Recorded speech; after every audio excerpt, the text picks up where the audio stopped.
Hey, what's going on, my friend? Today, I want to talk about expectations versus the realities when you're working as a project manager.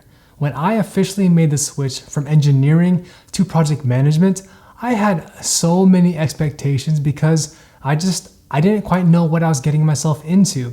But now that I've been working as an engineering project manager for several years now, I have a much better understanding what it's actually like as a project manager. And so I want to share with you what some of my initial expectations were versus what the actual reality is like. The first expectation I had is that you need to be an expert at everything and you need to know every single detail about your project. And I'm here to tell you that this is 100% completely false. It's just not realistic for you to know all the details about every single task and every deliverable that's being created for your project. As a project manager, it's not your responsibility to actually perform the work for creating any of the deliverables. Instead, it's your role to guide your team and to use everyone's feedback to define how the work is going to be accomplished and what the project plan is going to look like. I want to emphasize here that you're not relying on your own expertise. You're relying on the people who are on your team. So if you ever feel imposter syndrome because you don't know something, just remember that it's okay. It's okay to not know everything if you're feeling stuck. Just ask for advice from the people whom you're working with because they're the subject matter experts. The next expectation I had is that you will have a lot of influence and people are going to listen to you no matter what. And unfortunately, I have to tell you that this was a completely unrealistic expectation of mine that I had. I thought that if I was a project manager, I would have much more influence over others and that people would always listen to me because, hey, I'm a project manager and it's our goal to launch projects on time. And this is completely just not reality. Just because you have the word manager in your job title, it doesn't mean that you have a formal position of authority. People are not always going to listen to you, and that's why it's so important to learn how to influence other people using your connections, your relationships, and the trust that you've built up with other people.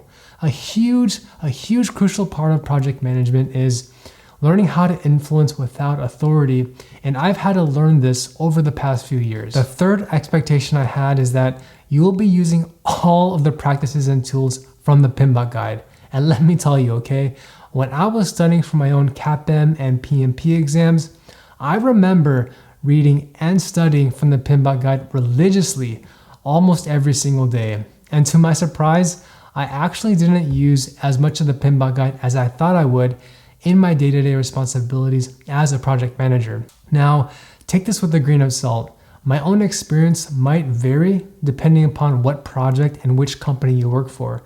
So my biggest advice is learn how to pick and choose which tools and which practices you'll be applying for your own projects.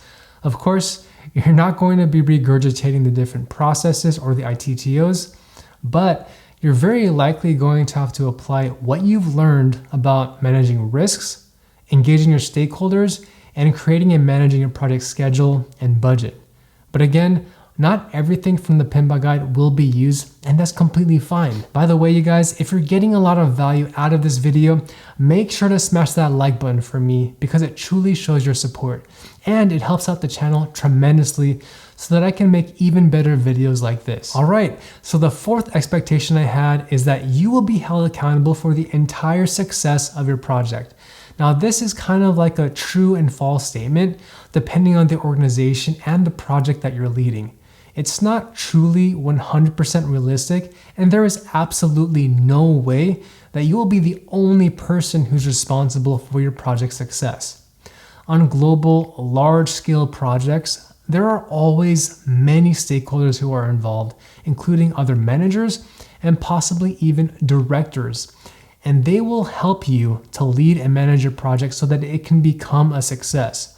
You can ask them for their help, so don't ever feel like you're on your own island and that you're by yourself trying to figure things out. There are mechanisms in your organization that are in place to help you voice your concerns, any risks, or any issues so that you can find ways to bring your project back on track. Now, the next expectation I had is that you need to know how to use all of the latest project management software. Again, this is somewhat unrealistic, especially if you're just starting out in project management. There is no way that you will know how to use every single tool that's out there. Sure, there's Jira, Microsoft Project, Clarizen, Workfront, Smartsheet, Asana, and the list goes on.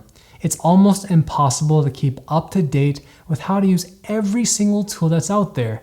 And honestly, it is so much more important to understand the basics and the principles behind project management, how to estimate and create preliminary budgets and schedules. Now, this is what truly matters the most when you're developing your project plan.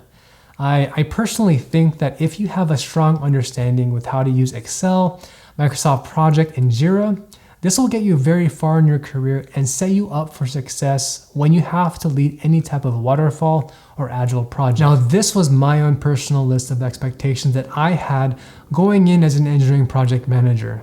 The reality, of course, it's not always going to meet your expectations, and you know what? That's perfectly fine. The biggest eye-opener for me was that you won't be using everything you learned from your PMBOK guide. As someone who's gone through the rigor of having to study and read through the PMBOK guide for both my CAPM and PMP exams, it was completely eye-opening for me. I probably used maybe 30 to even 50% of what I learned from the PMBOK guide. Now, I know this might vary depending upon the company and the position you have, so please take that with a grain of salt.